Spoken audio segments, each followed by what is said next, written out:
ನಮಸ್ತೆ ಸ್ನೇಹಿತರೆ. ಇವತ್ತಿನ ವಿಡಿಯೋದಲ್ಲಿ ನಾನು ಹಲಸಿನ ಹಣ್ಣಿನ ದೋಸೆ ಮಾಡೋದು ಹೇಗೆ ಅನ್ನೋದನ್ನು ತೋರಿಸ್ತಾ ಇದ್ದೀನಿ. ಈ ವಿಡಿಯೋ ನಿಮಗೆ ಇಷ್ಟ ಆದರೆ ಲೈಕ್ ಮಾಡಿ, ಶೇರ್ ಮಾಡಿ, ಹಾಗೆ ನನ್ನ ಚಾನಲ್ನ ಸಬ್ಸ್ಕ್ರೈಬ್ ಮಾಡ್ಕೊಳ್ಳಿ. ಹಲಸಿನ ಹಣ್ಣಿನ ದೋಸೆ ಮಾಡೋಕ್ಕೆ ನಾನಿಲ್ಲಿ ಹಲಸಿನ ಹಣ್ಣನ್ನು ಬಿಡಿಸ್ಕೊಂಡು ಇದನ್ನು ಸಣ್ಣ ಸಣ್ಣ ಪೀಸ್ ಮಾಡ್ಕೊಂಡಿದ್ದೀನಿ. ಯಾಕೆಂದರೆ ಮಿಕ್ಸಿಯಲ್ಲಿ ಇದು ಚೆನ್ನಾಗಿ ರುಬ್ಬಬೇಕು ಅಂತ ಹೇಳಿ, ನುಣ್ಣಗಾಗಬೇಕು ಅಂತ ಈ ಥರ ಪೀಸ್ ಮಾಡಿ ಇಟ್ಕೊಂಡಿದ್ದೀನಿ. ಹಾಗೆ ನಾನಿಲ್ಲಿ ಒಂದು 2 ಲೋಟ ಅಕ್ಕಿಯನ್ನು ಒಂದು 3 ರಿಂದ 4 ಗಂಟೆ ನೆನೆಸಬೇಕು. ನೆನೆಸಿ ಇಟ್ಕೊಂಡಿದ್ದೀನಿ. ಇದನ್ನೀಗ ಚೆನ್ನಾಗಿ ತೊಳೆದ್ಬಿಟ್ಟು ರುಬ್ಬೋಕ್ಕೆ ಹಾಕ್ತೀನಿ.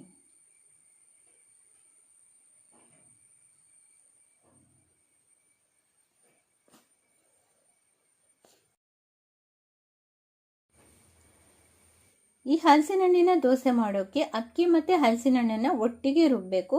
ನೀವು ಅಕ್ಕಿಯನ್ನು ಮತ್ತು ಹಲಸಿನ ಹಣ್ಣನ್ನು ಸಪ್ರೇಟಾಗಿ ರುಬ್ಕೊಂಡ್ರೆ ಇದು ಚೆನ್ನಾಗಿ ರುಬ್ಬೋಕ್ಕಾಗಲ್ಲ, ನುಣ್ಣಗೆ ಆಗಲ್ಲ.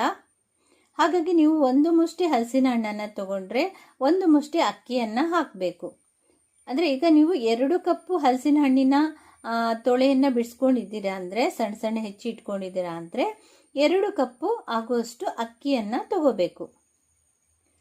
ಇದನ್ನು ನೋಡಿ, ನಾನು ಎಷ್ಟು ನುಣ್ಣಗೆ ರುಬ್ಬಿ ಇಟ್ಕೊಂಡಿದ್ದೀನಿ ನೋಡಿ. ಈ ಥರ ರುಬ್ಕೋಬೇಕು. ಇದು ಒಂದು ದೋಸೆ ಹಿಟ್ಟಿನ ಹದಕ್ಕೆ ರುಬ್ಕೋಬೇಕು.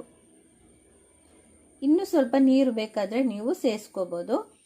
ತೀರಾ ತೆಳ್ಳಗೂ ಇರಬಾರ್ದು, ತೀರಾ ದಪ್ಪಗೂ ಇರಬಾರ್ದು. ಈಗ ನಾನು ರುಚಿಗೆ ತಕ್ಕಷ್ಟು ಉಪ್ಪನ್ನು ಇದಕ್ಕೆ ಹಾಕೋತಾ ಇದ್ದೀನಿ.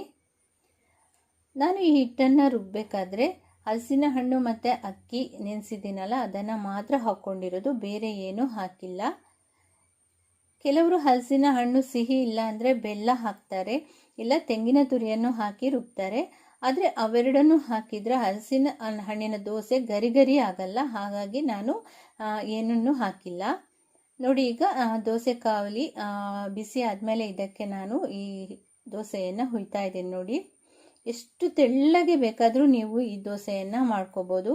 ನಾನ್ ಸ್ಟಿಕ್ ತವಾದಲ್ಲಿ ಮಾಡಿದರೆ ಇನ್ನೂ ತೆಳ್ಳಗಾಗತ್ತೆ. ಆದರೆ ನಾನು ನಾನ್ ಸ್ಟಿಕ್ ತವವನ್ನು ಉಪಯೋಗ ಮಾಡಲ್ಲ. ಹಾಗಾಗಿ ನಾನು ಕಬ್ಬಿಣದ ತವದಲ್ಲೇ ಇದನ್ನು ಬೇಯಿಸ್ತಾ ಇದ್ದೀನಿ. ಇದು ಆದಮೇಲೆ ಇದಕ್ಕೆ ನಾನು 1 ಚಮಚ ಎಣ್ಣೆಯನ್ನು ಹಾಕಿದ್ದೀನಿ. ಎಣ್ಣೆ ಅಥವಾ ತುಪ್ಪವನ್ನು ಹಾಕಿದರೆ ಇದು ತುಂಬ ರುಚಿಯಾಗತ್ತೆ ಈ ದೋಸೆ. ತುಪ್ಪ ಅಂತೂ ಈ ದೋಸೆಗೆ ಹೇಳಿ ಮಾಡಿಸಿದ ಕಾಂಬಿನೇಷನ್.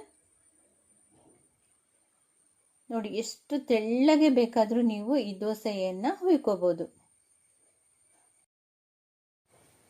ಈ ಹಲಸಿನ ಹಣ್ಣಿನ ಸೀಸನ್ನಲ್ಲಿ ಹಲಸಿನ ಹಣ್ಣಿನ ದೋಸೆ ಆಗಲಿ, ಹಲಸಿನ ಹಣ್ಣಿನ ಕಡುಬಾಗಲಿ, ಈ ಥರ ಹಲಸಿನ ಹಣ್ಣಿಂದ ಮಾಡಿರುವಂತಹ ತಿಂಡಿಯನ್ನು ಇಷ್ಟಪಡದೆ ಇರುವವರೇ ಇಲ್ಲ ಅಲ್ವಾ?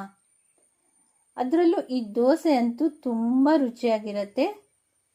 ನೋಡಿ, ಇದು ಗರಿ ಗರಿನೂ ಆಗಿರುತ್ತೆ, ಹಾಗೆ ಒಂಥರ ಮೆತ್ತಗೂ ಇರುತ್ತೆ. ತುಂಬಾ ರುಚಿಯಾಗಿರುತ್ತೆ. ಇದು ತುಪ್ಪ ಹಾಕ್ಕೊಂಡು ತಿಂದರೆ, ಇದಕ್ಕೆ ಚಟ್ನಿ ಬೇಕು ಅಂತಲೇ ಇರಲ್ಲ, ತುಪ್ಪ ಹಾಕ್ಕೊಂಡು ತಿಂದರೆ ತುಂಬ ರುಚಿ ಇರುತ್ತೆ.